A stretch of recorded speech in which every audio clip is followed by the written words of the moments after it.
জাতি পীর সাহেব শরফুল আমিন সাহেব এখানে দোয়া করবেন। দোয়ার পরেই ইনশাআল্লাহ ভাই যে কথা বলেছেন, এলান করেছেন, ওখানে ভিত্তি স্থাপনের জন্য যাওয়া হবে। যে নিয়ম বলেছেন এখানে দোয়াটাই আসল।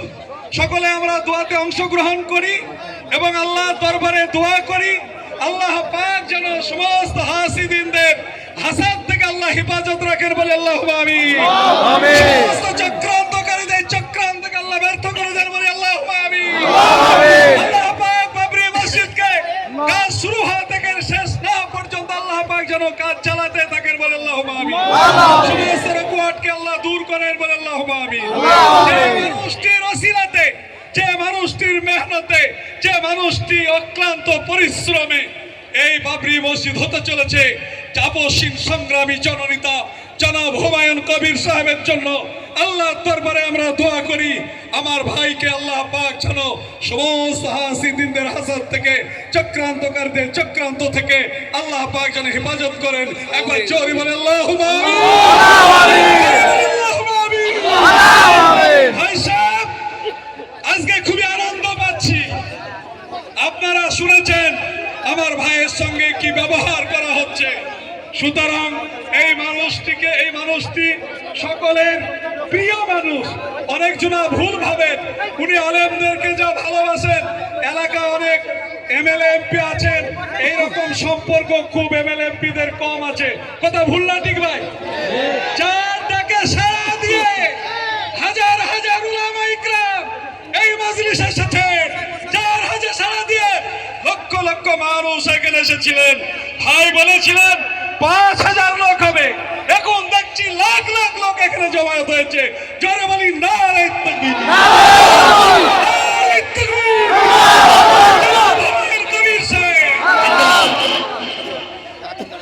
হাইকোর্টের এই বাবরি মসজিদের মামলায় যিনি লড়েছিলেন, লড়াই করেছিলেন, বিরোধীদের মুখে চুনকালি দিয়েছিলেন, আলী আফজাল ভাই এসেছেন এবং হাকুল রহমান সাহেব আসলে ভালো হতো। উনি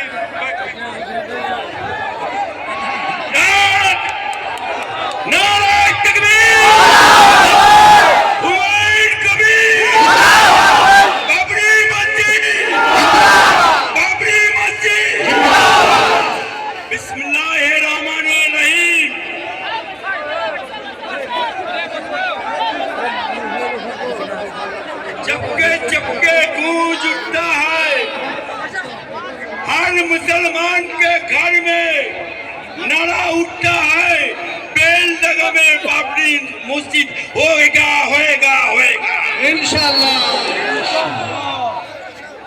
जिसको करना है, जो करना है उखाड़ लो, हम लोग लड़ने के लिए तैयार हैं।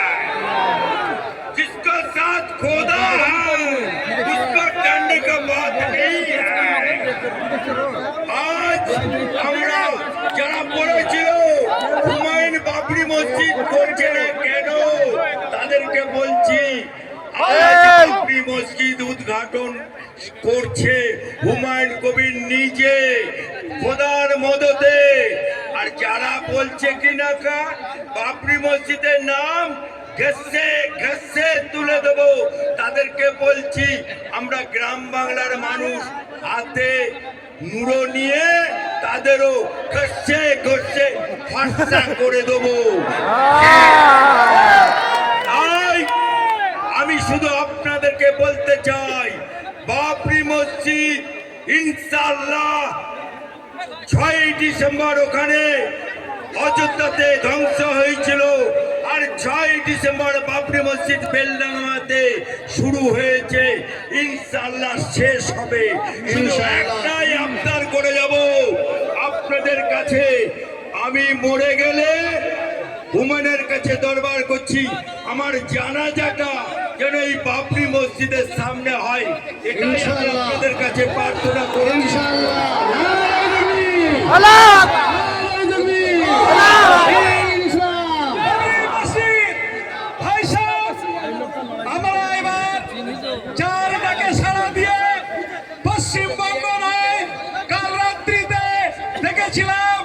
সুদূর ছত্তিশগড় থেকে একজন ডোনার এসেছিলেন টিউবওয়েল বসিয়ে দেওয়ার জন্য। সুতরাং সারা ভারতের বিভিন্ন প্রান্ত থেকে যার তাকে আমরা এসেছি জনাব হুমায়ুন কবির সাহেবের বক্তব্যের পরেই ইনশাল্লাহ দোয়া। একবার জোরে বলি নারে তাকবীর।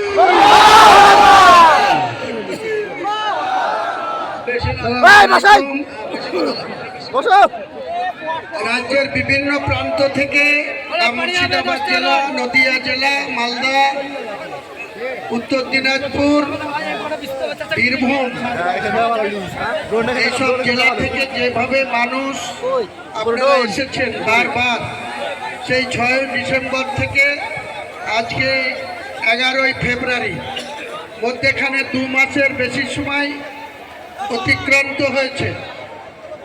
তো আজকে যে উপস্থিতি, এত রৌদ্র, আমরা আপনাদেরকে মাথার উপরে কোনো ছায়ার ব্যবস্থা করতে পারিনি। আপনাদের সকলের কাছে আমি আপনাদের কাছে ক্ষমা চেয়ে নিচ্ছি। আপনাদের কষ্ট হচ্ছে, তবু এই কষ্ট আমাদেরকে করতে হবে। কেন করতে হবে আপনারা সকলেই জানেন, আমরা জানি যে 1992 সালের 6 ডিসেম্বর মাত্র 5% অমুসলিম তারা এই বাবরি মসজিদটাকে যেভাবে ভেঙেছিল, উল্লাস প্রকাশ করেছিল, সেখানে আমরা পবিত্র সেই মসজিদের জন্য ভারতবর্ষের ইসলাম ধর্মাবলম্বী মানুষ, আমরা পাশের দেশ বাংলাদেশ থেকে শুরু করে বিশ্বের মুসলিম অনেক মানুষ সেদিনকে এটা নিয়ে আমরা দুঃখ পেয়েছিলাম, আমাদের বুকে ব্যথা হয়েছিল। আমরা মহান আল্লাহ তাআলার কাছে লাখো লাখো শুকরিয়া জানাই যে আমরা অনেক বাধা বিপত্তিকে অতিক্রম করে আজকে সেই ঐতিহাসিক বাবরি মসজিদের কাজ শুরু করতে চলেছি।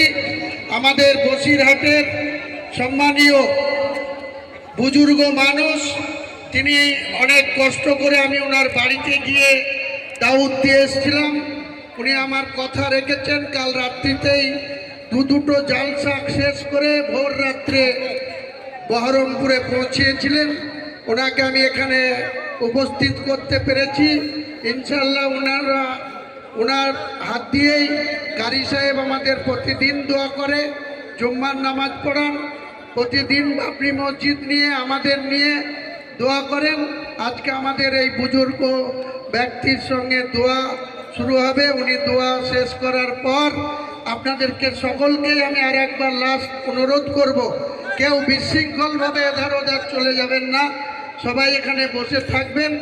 আমরা 25 জন ব্যক্তি ওনাকে সঙ্গে নিয়ে যাব এবং আনুষ্ঠানিকভাবে বাবরি মসজিদের কাজ, বেশ ঢালাইয়ের কাজ আমরা শুরু করে দেব। সেটা পুরো ভিডিওগ্রাফি হবে, পুরো ক্যামেরা বন্দি হবে, গোটা বিশ্বের মানুষকে আমরা এটা দেখাবো।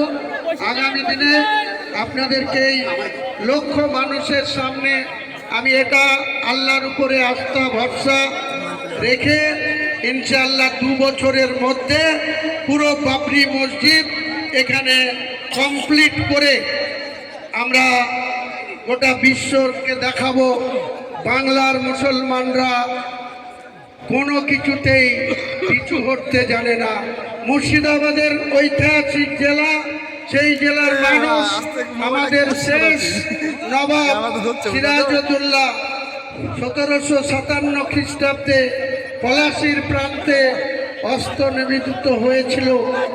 মীর জাফর এবং লর্ড ক্লাইভ তাদের ষড়যন্ত্রের শিকার হয়ে শেষ নবাবকে পলাশির প্রান্তে গ্রেপ্তার হতে হয়েছিল। তারপরে তার কি ঘটেছিল, মীর জাফরের পুত্র মিরন তার শিরচ্ছেদ করেছিল। আমরা সেই ঐতিহাসিক মুর্শিদাবাদের মানুষ, আমাদের সঙ্গে বাংলার মুসলমানরা আছে, থাকবে। আগামী দিনে এই বাবরি মসজিদ কোনো অবস্থাতেই যেন কাজ ব্যাহত না হয়, তার জন্য গোটা বাংলার মুসলমান ভাইদের কাছে আমি দোয়া ভিক্ষা চাইছি। আপনারা আমার পাশে থেকেন, আমার সঙ্গে থেকেন, আল্লাহর সঙ্গে থাকেন, আল্লাহর ইবাদত করার জন্য আমরা যে ঐতিহাসিক বাবরি মসজিদের পরিকল্পনা করেছিলাম, ইনশাল্লাহ আমাদের জীবন থাকতে আমরা কোনো অন্যায়কারীর কাছে মাথা নত